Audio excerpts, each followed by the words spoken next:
El país está a la espera de que el juicio por el caso de corrupción en la Unidad Nacional de Gestión de Riesgo de Desastres, la UNGRD, tenga condenas ejemplares. Las dos caras más conocidas son Olmedo López y Sneider Pinilla, exdirector y ex subdirector, quienes ya han negociado con la Fiscalía y se encuentran en el proceso de la audiencia de acusación, pero este jueves fue suspendida, por lo que se espera que se retome pronto. Sin embargo, en medio de la situación, Pinilla habló de un detalle que despierta muchas suspicacias. Sin señalar a quién se refiere, dijo que obedeció órdenes de poderosos, que vendrían siendo diferentes a los que ya ha mencionado. ¿Sabrá algún día el país de quién está hablando el exfuncionario? Además, actualización de algunas noticias en esta edición de fin de semana. Hoy es viernes 7 de febrero. Mi nombre es Carlos Solano y este es el Café de hoy del Tiempo.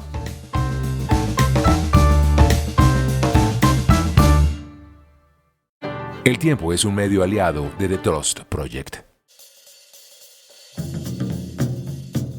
Primero, actualización de algunas noticias de las últimas horas. La Corte Suprema enjuiciará a Armando Benedetti, actual jefe de gabinete del gobierno Petro, por supuesto tráfico de influencias en el caso FONADE. El jefe de despacho de presidencia ha señalado de haber direccionado una contratación. Sobre esto respondió el funcionario que espera y confía en la imparcialidad de la Corte Suprema, pero lo que se sabe hasta el momento es que esto está ligado con un entramado de corrupción en torno al Fondo Financiero de Proyectos de Desarrollo FONADE, que beneficiaría a la empresa Certicámaras por más de 1.000 millones de pesos en esa dirección de la contratación cuando Benedetti era senador. En esta red estarían involucrados también los ex senadores Musa Besaele y Bernardo El Ñoño Elías, ya condenados los dos. Este tema no es nuevo, viene desde antes de que Benedetti fuera nombrado embajador en Venezuela en la primera etapa del gobierno del presidente Gustavo Petro, pero ha venido escalando y en marzo de 2024 la Sala de Instrucción consideró que los hechos investigados tuvieron relación con su actividad parlamentaria, por lo que decidió prevalecer su fuero como congresista. Y hablando de Benedetti, quien resulta ser el florero de Llorente en medio del Consejo de Ministros que ha significado toda la polémica en esta semana, pues el saliente ministro de Cultura Juan David Correa habló con El Tiempo y su explicación fue la siguiente: no me quedaba fácil defender un cambio cultural teniendo como jefe a un maltratador de mujeres, dijo Juan David Correa en esta charla que se puede leer en eltiempo.com. Al respecto, el presidente Petro respondió y dijo que no han entendido aquellos funcionarios que señalan a Benedetti como jefe debido a que el jefe de los ministros es el presidente.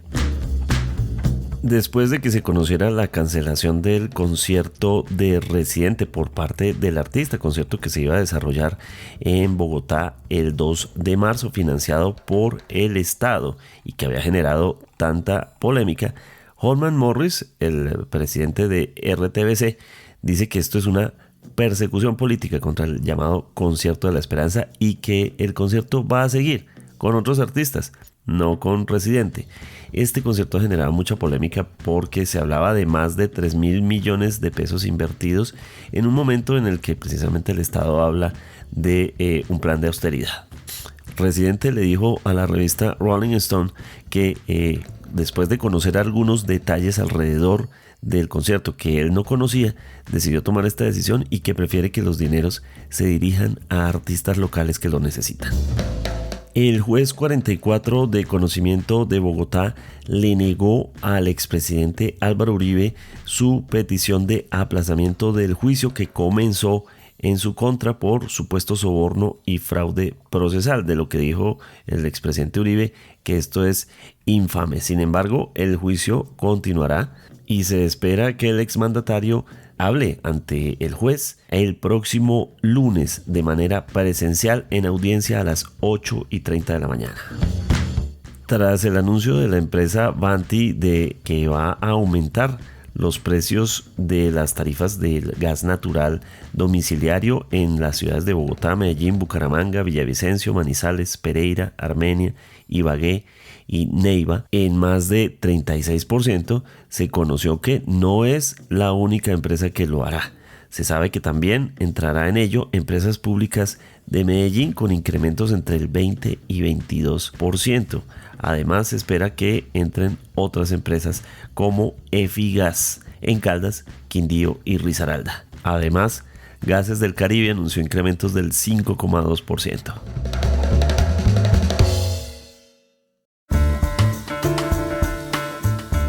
El país está muy pendiente de lo que va a salir de la audiencia de acusación de la Unidad Nacional de Gestión de Riesgos de Desastres, ese escándalo que fue protagonista durante el 2024 y que todavía está pendiente por resolverse, en el que se espera que haya en la audiencia de acusación los señalamientos o las sentencias contra Olmedo López y Sneider Pinilla, cabezas visibles de la operación que llevó a todo este escándalo.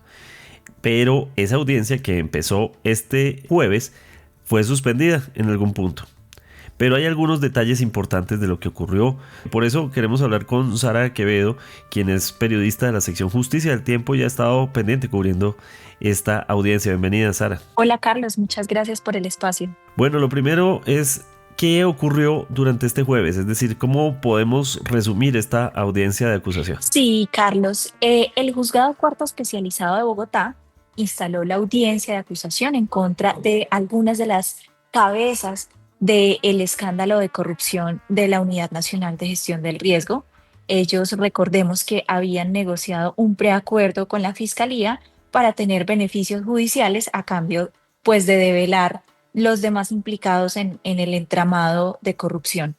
Algunos de los que están, los 6 que están involucrados son Olmedo López y Sneider Pinilla, para entonces director y subdirector de la UNGRD, que fue saqueada por los intereses particulares. Otros nombres son Luis Eduardo López, Pedro Rodríguez Melo y Luis Carlos Barreto Gantiva, quienes habrían servido de enlace para propiciar este desfalco a las arcas públicas, que es uno de los mayores escándalos de corrupción de este gobierno. Durante por lo menos unas 4 horas que duró la audiencia de acusación, la fiscal leyó el escrito de acusación que había sido previamente presentado a las defensas de los implicados en el caso y al final sí se dio como una contestación por parte de los abogados y los apoderados de los que nombré recientemente, quienes pidieron garantías por el preacuerdo que habían pactado sus clientes con la fiscalía. En ese sentido, quedó todo pendiente porque fue una audiencia que si bien se transmitió, estaban los medios pendientes, de repente pues nos quedamos, como dicen, en ascuas, quedó sin final. ¿Qué es lo que pasó? Sí, así es, Carlos, y también fue bastante enredada. Varios medios de comunicación han manifestado pues que el lenguaje y la lectura del escrito de acusación por parte de la fiscal fue bastante tediosa.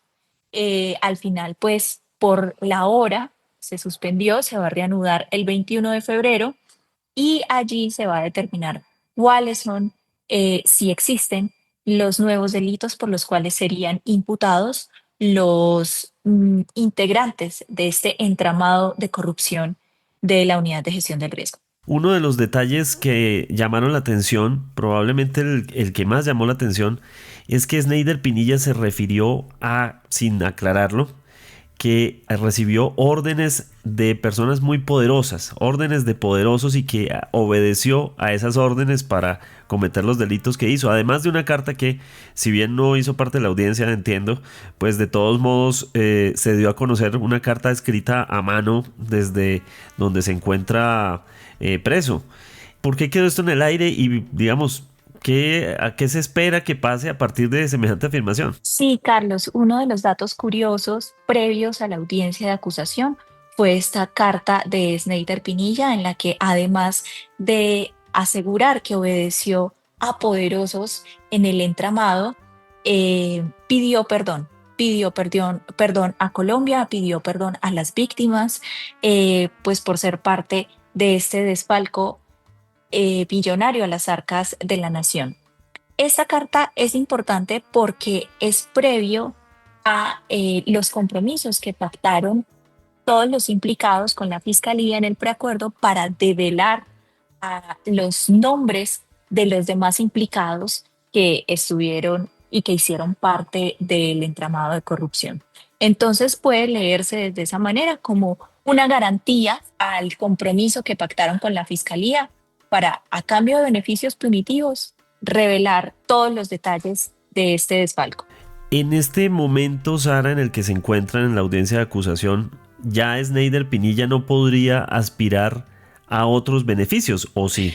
Tengo entendido que no, Carlos, tengo entendido que con el preacuerdo y las rebajas de pena fue a lo que llegaron con la fiscalía. Rebajas de pena y unas multas. Los implicados se comprometieron a devolver parte del dinero que fue desfalcado. Esos dos compromisos, además de develar a los demás implicados, fueron los que pactaron con la fiscalía a cambio de la rebaja de penas que ya fue anunciada. En este punto, ese punto es muy interesante, el de restituir algo del dinero que se perdió. Pues estamos hablando de pues el dinero que costaron estos camiones, los contratos que hubo detrás, en fin, y además del dinero que se movió, como lo han señalado, para conseguir réditos de otros políticos en medio de todo este panorama en el que nos encontramos. ¿Se sabe o hay algún indicio de cuánto podría ser lo que podrían devolver a la nación? Sí, para cada uno de los implicados hay un monto en específico. De hecho, para que el preacuerdo quede en firme, tienen que haber entregado la mitad del dinero que les asignaron. Te voy a leer cuántos son. En total, se estima que el escándalo desfalcó 46.600 millones de pesos a través de lo que usted mencionaba, Carlos, los camiones y las coimas que fueron a parar a los bolsillos de las cabezas del Congreso, el presidente del Senado y el presidente de la Cámara. Para cada uno de los implicados se estableció un monto en específico dependiendo del nivel de participación. Por ejemplo, para Pedro Rodríguez Melo, ex asesor del exdirector de la unidad, fueron 1.000 millones de pesos los que le asignaron para devolver al Estado. Ya devolvió 500. En el caso de Olmedo López, quien tendrá que cumplir 7 años y 12 días de prisión por los delitos de concierto para delinquir y peculado, tendrá que devolver 724 millones de pesos y por ende tendrá que pagar antes de que el preacuerdo quede en firme la mitad de este monto. Y así con cada uno de los 6. Sara, ¿y ya hay expectativa de en qué va a resultar la acusación? Es decir, se lee la audiencia de acusación. El siguiente paso en todo este juicio, ¿qué va a ser? El siguiente paso es la expectativa por si la fiscalía les va a imputar nuevos delitos o no, que fue al final lo que les pidió la defensa al ente acusador. Y fue: nuestros clientes han cumplido con el preacuerdo, les pedimos que no surjan más imputaciones o por unos nuevos delitos. Por el contrario, si digamos la fiscalía mantiene los que son, pues seguirán con las investigaciones en el caso de Olmedo de concierto para delinquir y los demás procesados, fraude y otros delitos por los que fueron imputados previamente al preacuerdo. Y por último, Sara, entiendo que también tiene que ver con la definición de quiénes son víctimas en este sentido, y entiendo que se establece que la víctima es la Unidad Nacional de Gestión de Riesgo, ¿no? Así es, Carlos. Este fue un punto de controversia al final de la audiencia de acusación porque la acreditación de las víctimas llegó inclusive a amparar a colectivos Guayú, quienes decidieron acreditarse como tal porque el desfalco les negó el derecho al abastecimiento de agua potable, ¿no? Recordemos pues por el capítulo de los carrotanques que fueron adquiridos para abastecer las rancherías. Sin embargo, lo que sostienen los apoderados, los abogados de los implicados es que se tiene que mantener como única víctima a la unidad de gestión del riesgo. Entonces, este fue un punto de controversia. En la siguiente cita ante el juez, pues se determinará si aceptan o no esta sugerencia por parte de la defensa de los implicados.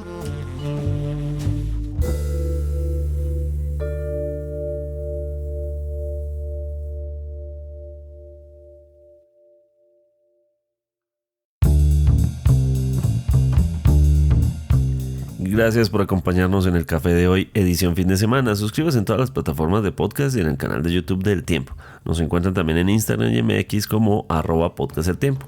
Además, si quieres recibir a través de WhatsApp la notificación de cada nuevo episodio, sigue el enlace que se encuentra en la descripción o envíenos un mensaje con la palabra suscripción al teléfono 320-353-27 y haga parte de la comunidad de El Café de Hoy. Mi nombre es Carlos Solano. Podcast El Tiempo.